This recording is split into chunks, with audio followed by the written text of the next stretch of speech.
No vídeo de hoje nós vamos conversar um pouco sobre o filme Antes do Pôr do Sol, né? É o segundo filme da trilogia do Antes, que eu trabalhei com vocês no vídeo anterior, né?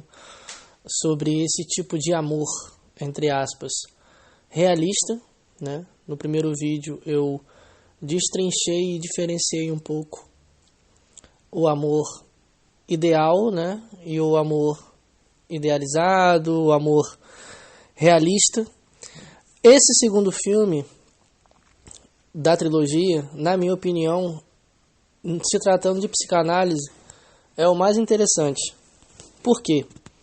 Primeiro, os dois protagonistas aqui, o Jesse e a Celine, se encontram após 8 ou 9 anos, né, daquele dia e daquela noite que eles passaram juntos, né, após terem se conhecido no trem. Aqui o Jesse já é um homem mais velho, né, maduro, um adulto. Ele é um escritor, ele está em Paris ali, numa biblioteca, autografando os seus livros, o seu livro no caso, que por sinal conta a história do Jesse e da Celine. Óbvio, é muito autobiográfico, mas com toda aquela licença poética e tal. Ele está ali, né, respondendo as perguntas dos entrevistadores, né, dos repórteres, dos críticos literários, e uma dessas pessoas pergunta, né, se realmente rolou sexo ou não, e ele deixa isso em aberto, né, se no final da história, né, desse encontro de duas almas, de duas mentes pensantes, se eles de fato transaram ou não. Ele deixa isso em aberto. E ali dentro dessa biblioteca, ele acaba, né, se encontrando com quem? Com a Celine, já mais velha também. O Jesse aqui, ele está casado, ele tem um garotinho, um filho, de 4 aninhos, se não me engano, o Hank. Ele está viajando por diversos países, diversas cidades, divulgando o livro dele. A Celine trabalha tipo numa espécie de uma associação, tipo a Cruz Vermelha, assim. Ela tem várias ideias em relação ao meio ambiente, ao mundo. Então, assim, percebemos uma Celine muito mais pautada, digamos assim, numa realidade do que a Celine do primeiro filme, né, que tinha tantas idealizações, sonhos, aspirações, que tinha um olhar tão poético e sensível em relação à vida. Nesse segundo filme, temos uma Celine extremamente pessimista, né, em termos filosóficos, digamos assim, né. Ela está muito mais pé no chão e ela critica muito o quê? Os relacionamentos. Esse segundo filme tem uma crítica, ao meu ver, excelente em relação a essa dinâmica, né, que as pessoas, principalmente a relação monogâmica, né, eu vou trabalhar com vocês a relação monogâmica. Eu não vou comentar sobre a ideia de amor livre ou poligamia, relações abertas, nada disso. Eu estou trabalhando com vocês o amor romântico, o amor, né, nessa ideia do A2, o amor que um mais um, que não é igual a 2, né? A matemática aqui do Lacan na psicanálise é diferente, porque esse 1 mais 1 aqui, inconscientemente, né, digamos assim, o sujeito deseja que 1 mais 1 faça 1. Como assim 1 mais 1 faça 1? Imagine o seguinte, todos nós, neuróticos, somos castrados. Todos nós não somos seres, entre aspas, completos. Somos seres faltantes. Estou usando esse termo aqui bem simplificado para não complicar demais as coisas, né, com os conceitos. O que isso significa? Vamos dar um exemplo aqui, né? Eu, como pessoa, me sinto incompleto. Há um vazio em mim que nada consegue preencher. Com certeza vocês já escutaram essa frase em algum lugar. Tem pessoas que encontram no amor e no outro essa parte que vai tamponar essa minha falta. Para o neurótico, o amor, ele além de dar sentido à vida do neurótico, à vida do sujeito, ele faz sentido. Ele produz um sentido. Eu estou usando esse termo faz aqui para fazer com que vocês comecem a pensar O que esse segundo filme aqui nos aponta, nos incomoda, né? Como eu disse no vídeo anterior, não é uma trilogia romântica, né, no sentido com R maiúsculo.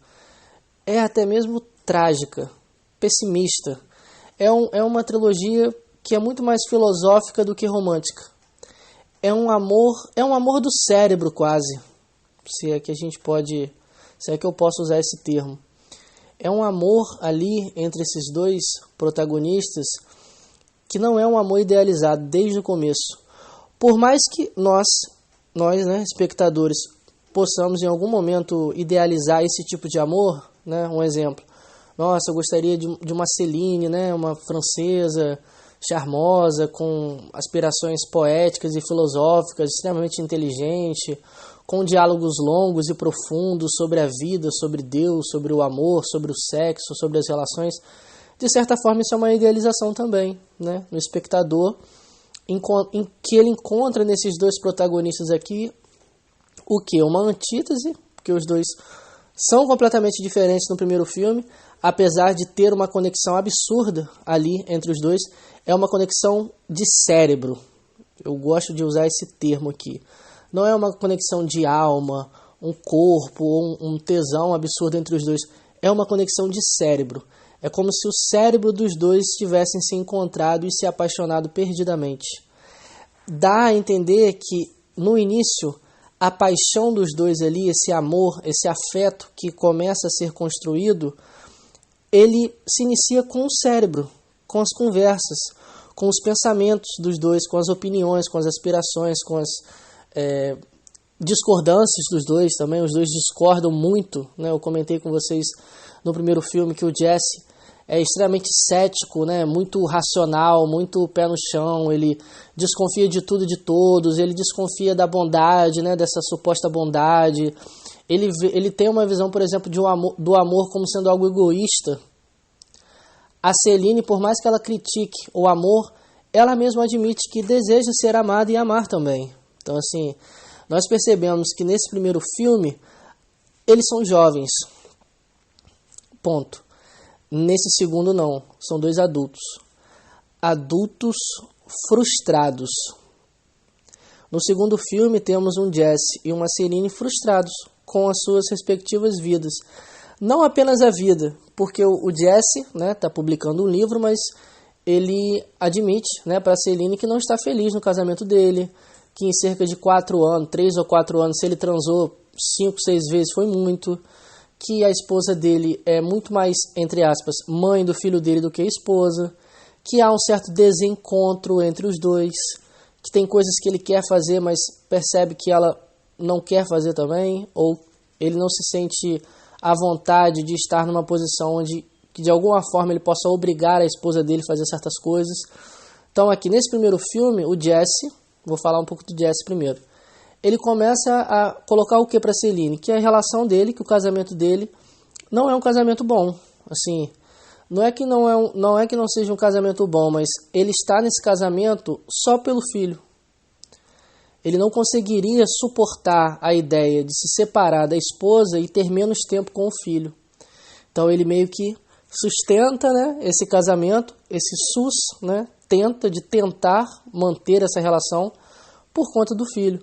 Aqui o filme brinca com isso porque é um papel que encontramos com muito mais facilidade em mulheres. Mulheres que sustentam e se mantêm, né, em relacionamentos, por exemplo, abusivos e infelizes por conta, né, do filho, para poder ter uma família ali unida, ou uma família, entre aspas, aos olhos dos outros, como uma família, né? Então aqui, esse segundo filme, temos um Jesse um pouco mais frustrado com a vida adulta. E a Céline frustrada com os relacionamentos, né? Tem uma parte que ela diz, né, que a maioria dos caras que ela namorou, ela terminou e logo em seguida esse cara casou com uma mulher. Então todo o ex dela casou. E eles ligam, né, para ela, né, e olha, Céline, obrigado, né, pela experiência que eu tive com você e tal, você me ensinou a amar as mulheres e tal. Então, assim, vemos uma Céline frustrada com esses homens que usam, segundo as suas palavras, né, que a usa como uma espécie de uma ponte, né. Então, assim, ela meio que prepara esse homem para outra. E isso também causa uma frustração nela. Por quê? Ela deseja ser amada, como todo mundo deseja ser amado. No caso da Celine, é uma demanda aqui de amor? Sim. Amor, a demanda de amor, né? Amor demanda amor. Só que, no caso da Celine, podemos pensar, por exemplo, o conceito de histeria. Não estou colocando a Celine aqui num lugar de histérica, não estou dando qualquer tipo de diagnóstico a Celine. Eu estou pegando um discurso, frases desse filme, diálogos, que pode nos ajudar, né, a pensar as estruturas clínicas. Por exemplo, a histeria. Essa questão aqui de amar e ser amado, na histeria, podemos estudar, né, o conceito de falo, ser e ter o falo. O falo aqui, preste bastante atenção. Eu não vou dar uma aula de falo, mas eu vou colocar para vocês uma situação. Quando você ama alguém, você dá total poder a ela de fazer, você dá total poder a essa pessoa de fazer o que quiser com você. Por mais que essa frase possa parecer pessimista ou pesada demais, o que isso significa? Numa eleição inconsciente de um objeto, no caso aqui uma pessoa, você, como sujeito, elege essa pessoa como seu objeto de desejo. Você passa a se moldar, preste atenção nessa palavra, você passa a se moldar de acordo com a demanda desse outro.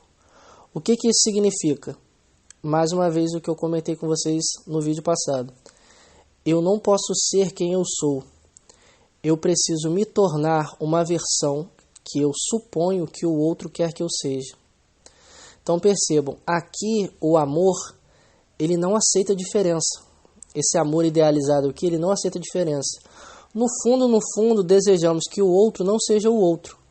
Que o outro ou seja nós mesmos, ou apenas um objeto. Objeto não fala, objeto não opina, objeto não discorda, objeto não demanda. Então, por exemplo, em inúmeras relações monogâmicas, principalmente relações abusivas, a mulher às vezes é colocada nesse lugar do quê? De só objeto. Ela não pode falar, ela não pode opinar, ela não pode discordar, ela não pode enfrentar o marido, o que o marido diz é lei. Então percebam, há aqui nas relações monogâmicas muito dessa dinâmica aqui de objeto. Relacionamentos começam a se complicar a partir de que momento? Quando descobrimos que o outro é um outro. Pior. O mais difícil não é descobrir que o outro é um outro. O mais difícil é admitir que esse outro tem defeito, que esse outro tem falha, que esse outro não é perfeito, que esse outro não está ali não se coloca numa posição de te agradar. O que significa esse te agradar? De satisfazer as suas demandas. Então percebam, hoje em dia os relacionamentos está muito mais baseado numa satisfação ou não de uma demanda, do tipo, olha, eu estou satisfeito com o meu relacionamento. A partir do momento que esse relacionamento, parênteses, a partir do momento que esse outro aqui não satisfaz as minhas demandas, os meus desejos, não faz o que eu quero, vamos ser um pouco mais claros nisso, eu descarto. Eu termino. Então, por exemplo, o Bauman fala disso, né, das relações líquidas. São relacionamentos que são baseados no quê? Não é numa troca. Troca, você dá e você recebe. São relacionamentos onde é baseado no quê? O sujeito ele só quer receber. O que isso significa? Nos relacionamentos monogâmicos, quando você começa a se relacionar com alguém, tem coisas que você exige do outro. Tem coisas que você pede ao outro. Tem coisas que você gostaria que o outro te desse, né? Te entregasse, por livre e espontânea vontade. Mas às vezes esse outro aqui tem coisas que ele não quer te dar. Tem coisas que ele até pode te dar, mas ele se recusa a te dar. Tem coisas que por mais que você tenha o desejo que ele dê, ele não consegue e ele não pode te dar. O Lacan trabalha, né, essa frase do amar é dar o que não se tem. Né? Por quê? Em algumas relações monogâmicas, mulheres principalmente, nesse sentido que o Freud está trabalhando, buscam às vezes não é o homem, mas é o falo. Então assim, quando vocês começam a estudar, por exemplo, o Édipo na menina, e o Freud está trabalhando as 3 saídas possíveis do Édipo da menina, que ele fala, né, do complexo de masculinidade, que a saída saudável é a maternidade, entre aspas, né, ter esse falo através do filho, né, dar esse filho para o pai, etc, etc. O que o Freud aqui, né, por mais que o Édipo da menina tenha as suas complicações e as suas polêmicas, o que nos passa aqui? Que a mulher, no caso, a histérica, está numa posição muito mais de um desejo de ser amada do que amar. É como se elas amassem o amor, mas nem sempre amassem o outro. Esse outro aqui como homem. Por quê? Existe essa busca aqui inconsciente de 2 coisas. Ou de ter o falo através do filho, ou de ser o falo para esse homem. Ser esse objeto que tampona a falta desse homem. Por isso que a histérica também tem um movimento de sempre apontar a falta do outro. Porque apontando a falta do outro, a impotência do outro, a partir do momento que ela percebe que o outro tem uma falta, ela se coloca numa posição de quê? De falo, para tamponar essa falta. Então aqui no filme Antes do Pôr do Sol, podemos pensar a estrutura da histeria. Assim, é um discurso histérico em torno do amor, né? A estrutura histérica também está muito forte nessa questão do amar, do ser amada, né? É um discurso muito recorrente na histeria, do tipo, eu não sou amada como eu gostaria de ser, ou ele não me ama o suficiente, acho que ele me ama muito pouco, não consigo me relacionar com ninguém, todas as minhas amigas casaram e eu ainda não casei, eu não consigo namorar com ninguém, ninguém me ama, ninguém me quer. É um discurso que, ao mesmo tempo que tem uma característica de uma insatisfação, né? A histérica nunca está satisfeita, também tem uma pincelada, digamos assim, de um sentimento de injustiça, né? Tipo, a histérica inconscientemente se coloca sempre nesse lugar de vítima. Inconscientemente. Vítima de quem? Do outro. É o outro aqui que, de alguma forma, né, não me, como que eu posso dizer? Não coloca a histérica nesse lugar aqui supremo de falo. Por quê? Se tratando de psicanálise, há algumas histéricas que não desejam amantes ou namorados, mas mordomos. Então, isso é algo importante também que a gente precisa pensar. Então, esse segundo filme fala bastante disso. Tipo, toda relação está fadada ao fracasso justamente por conta desse desencontro. Por quê? O outro é um outro. Essas demandas do outro, né? Aqui, os dois estão comentando, né? Estão expondo um para o outro a respeito disso. Coisas que o outro me cobra, coisas que o outro... As demandas do outro que eu tento satisfazer. Ou, por exemplo, um obsessivo que não quer, em hipótese alguma, que o outro demande. Por isso que o obsessivo está o tempo todo ali fazendo um monte de coisa só para que o outro não demande, para que o outro não peça nada. Porque se ele pedir algo que eu não posso dar, tipo... Né? Então, quanto mais o obsessivo coloca esse outro aqui no lugar de morto, melhor. Por quê? Morto não deseja.